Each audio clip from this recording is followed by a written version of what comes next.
YouTube, it's Maddie, the Emptiness Scrapper. Welcome to my channel. I'm so glad you stopped by. If it's your first time, I hope you enjoy the content and will consider subscribing and giving me a thumbs up and even leaving me a comment, a question, or a comment on anything that I had to present today. And as always, if you're returning, I'm super glad you came back. So today I am talking a little bit about craft supplies and are they worth it? And if you're a crafter and you have collected supplies that you love, you know that it can be a very expensive hobby. And we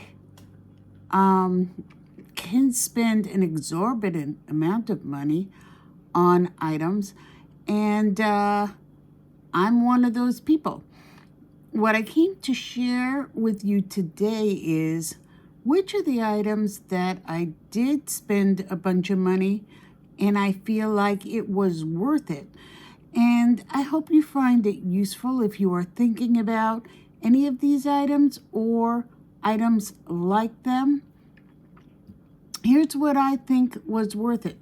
Now, spoiler alert, I can't carry some of these items in my room because the first few items are machines and I don't know how to put a photo in, so I just printed out the items for you and I hope it's sufficient.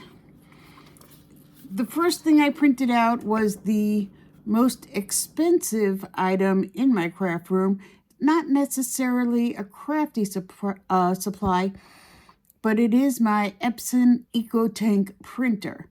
This one is the 7700. I don't think they make it anymore. I got it exactly when shutdown happened during pandemic, and I was told to work at home, and lo and behold, my printer was no longer working. And I had to buy a printer. So plenty of printers were super reasonably priced, but I had in mind that I wanted an EcoTank. And I'm a scrapbooker. So at the time, this was the photo printer that was an EcoTank, and it cost me like $600. I know, but you see those bottles in that photo? Those are the size of the ink that comes with the machine, and you get 2 sets, and they're calling it 2 years worth of ink. And I have had this machine since 2020. It is now 2024, and 4 years and running, I still have the original inks. And I will tell you, I print a bunch. So if you are thinking of upgrading your printer, I highly recommend an EcoTank. And if you're a scrapbooker, I think the photo prints come out beautiful. I think this particular model has been replaced. I looked online. This one is still available on Amazon, and it was $700. So $600 when I bought it in 2020, $700 now. If it were me, I'd probably get the replacement. So that was my first big ticket item to share that I feel is worth the money. The next item was the first truly big ticket craft item that I purchased, and it is the Scan and Cut. So I got the Brother Scan and Cut 2. It's the second one that came out. There's bunches that came after that was less money now. This one at the time, I think, was $429. When I looked it up, on Amazon to get this photo. It said I purchased this in 2016. It still works, and I still love it, and I would recommend it if you are looking to cut down on buying all those dies and you're not a fan of fussy cutting, which I am not. So that's it for the photos.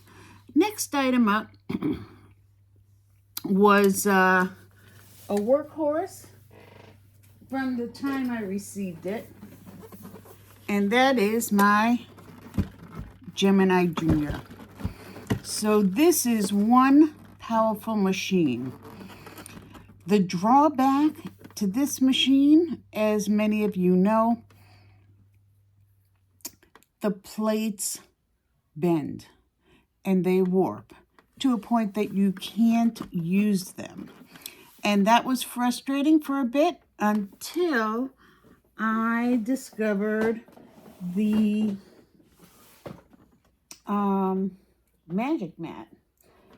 So if you're familiar with the Magic Mat, I should have taken it out. This is what it looks like. It's made by scrapbook.com. You replace your original mat, and if you want to use this instead of one plate or instead of both plates, you can use two. And this has been a lifesaver and keeps my Gemini Junior in the rotation. This is how much it's warped. Currently, it's been very well loved and very well used. You can see there.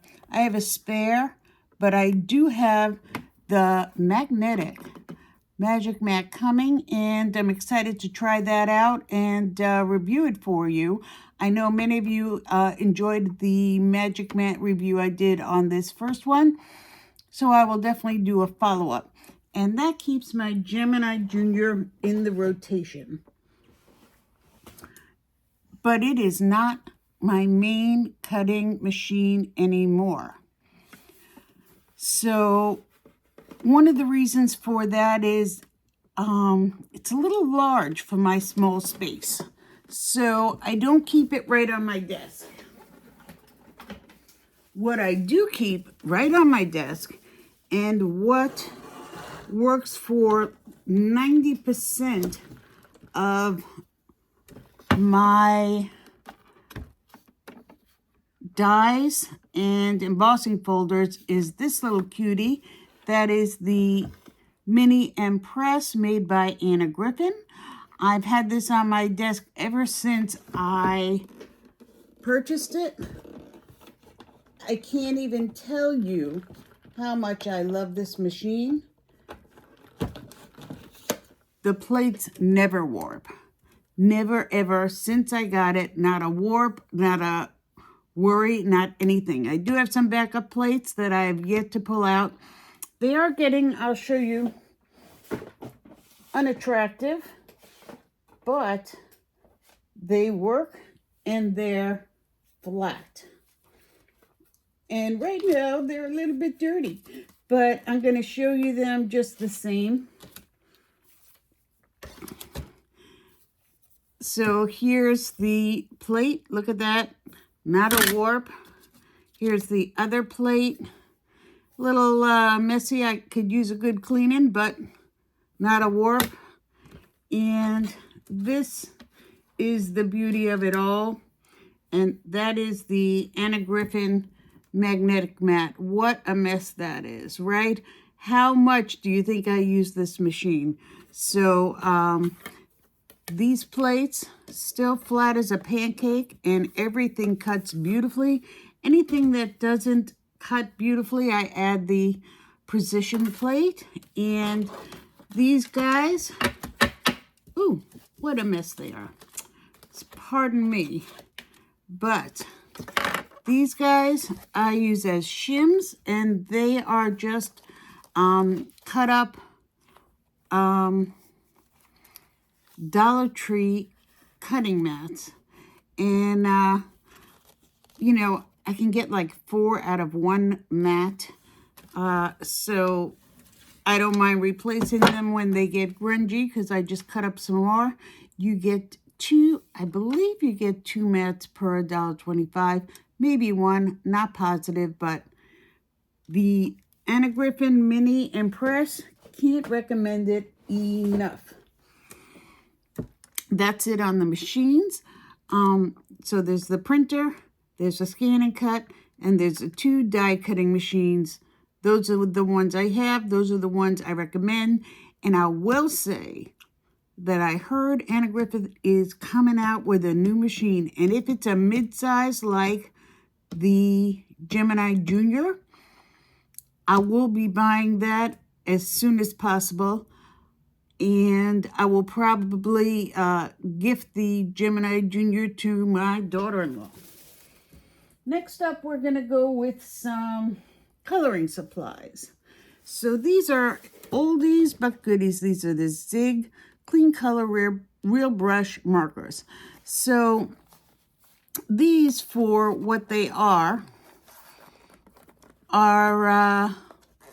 quite pricey. If you are familiar with them, they are paint in a marker, but they've got a real paintbrush with bristles. And I'll let you see on this scrap piece of paper what that looks like. So you can see, well, maybe you can, maybe you can't. Let's try it closer. See, those are real bristles. And the reason I like this one better than the 8 billion paint markers that came after it is that this has a teeny tiny brush tip. And I use these for coloring in stamps. And for that, you need either a steady hand or a teeny tiny brush. And I don't have a steady hand. So what I need is a teeny tiny brush. I won't kid you, these are much more pricey than the other brands, namely the one I tried right after I got this introductory set were the Arteza. And I'm not saying the paint is any better.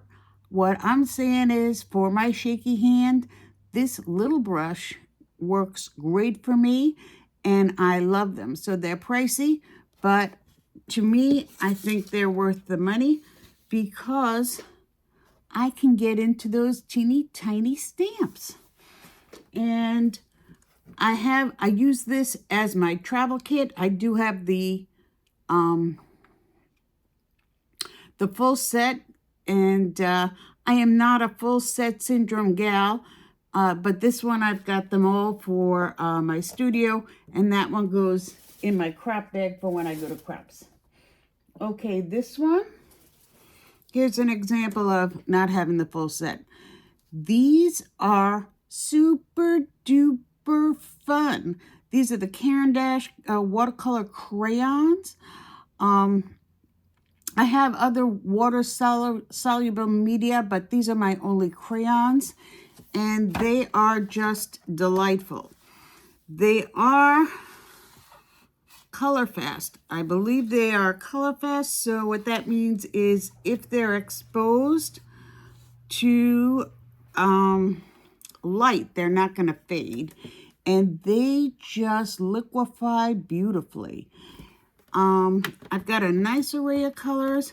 I have been, dabbling with the idea of getting the full set. There they are. They're beautiful. I have been dabbling with the idea of getting the full set, and I can show you that too, actually. But so this is just copy paper, so because sometimes people say paper makes a big difference. So I haven't tried this on copy paper before, but here I'll just make a scribble, goes on super smooth, right? There's my scribble. So now I'm going to add some water. Excuse me. And we'll take a look-see if it liquefies as I always experience, or if you can still see those scribble lines. So let's find a water brush and take a look-see. Do we have a water brush with water in it? No, we have an empty water brush, but we could fill that up lickety-split. So one of the reasons that I enjoy certain water-soluble media is if it liquefies easily, and if I can get rid of those scribble lines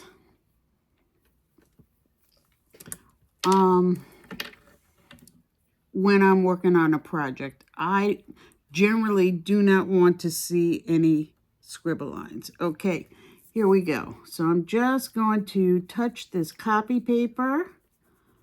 So people always say, oh, you need this paper, oh, you need that paper. With this, whatever you have works. Not a hint of any of that scribble line. And that's what I love. So same thing goes with my next item that I feel is worth the exorbitant price, and that is my Derwent Inktense pencils. Again, I don't have the full set, but these are very pricey for what they are. But it is the same reason. Oh, here are my, I don't think I had my Caran d'Ache swatch chart, but here's my swatch chart. You can see what's in there. I do have one for Caran d'Ache. I'm going to have to make sure I put it in the right spot. So here's the same idea. Look how beautiful all those colors are. And I'm going to show you the same thing. This is copy paper. It's not accent opaque. It's not Bristol Smooth. It's not anything fancy. And I'm just going to lay down some color. And as with any crayon or pencil, there are going to be scribble lines. See? You can tell I like blue, can't you? These are also light fast, so they don't fade when they're exposed to light. Let me get this started again. Oh, this still has the other blue on it. Let me wipe that off. And then see what the Inktense can do. Okay, so here we go. Now, don't make a liar out of me, Inktense. There we go.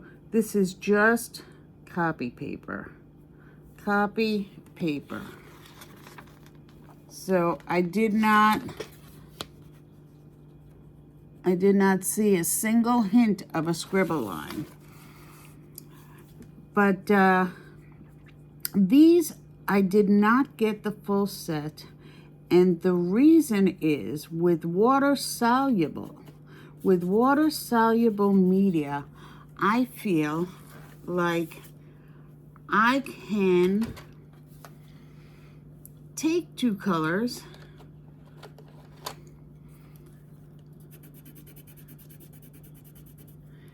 and mix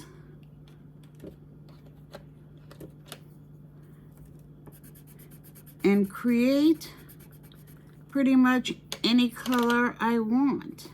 So let's take a look at this cute blue and yellow. And, you know, if kindergarten serves me correctly, if I liquefy those two, I'm going to get a green. So let's see. There it is. So, you know, another just cost-saving thought. With water soluble,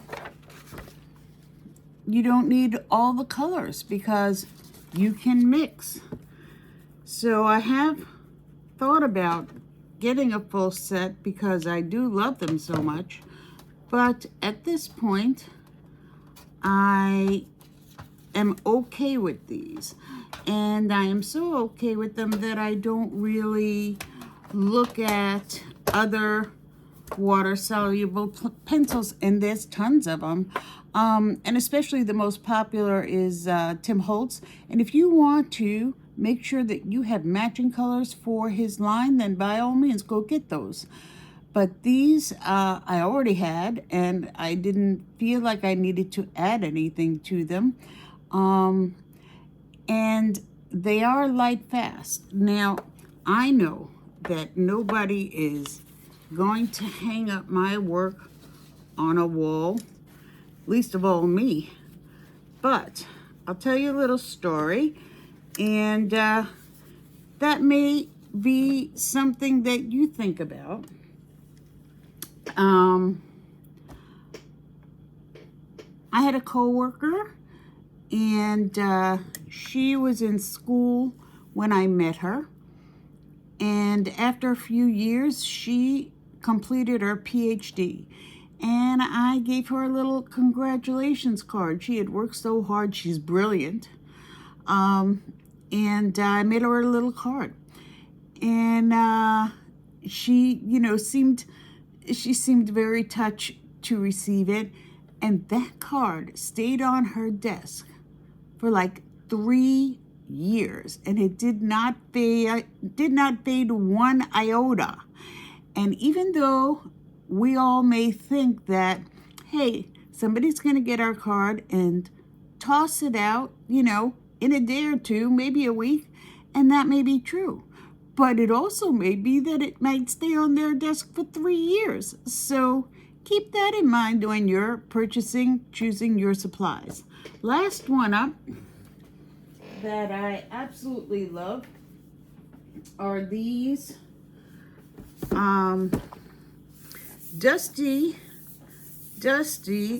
green markers. So these are watercolor markers, and they're not necessarily water soluble, but they are water based, so you can mix them. And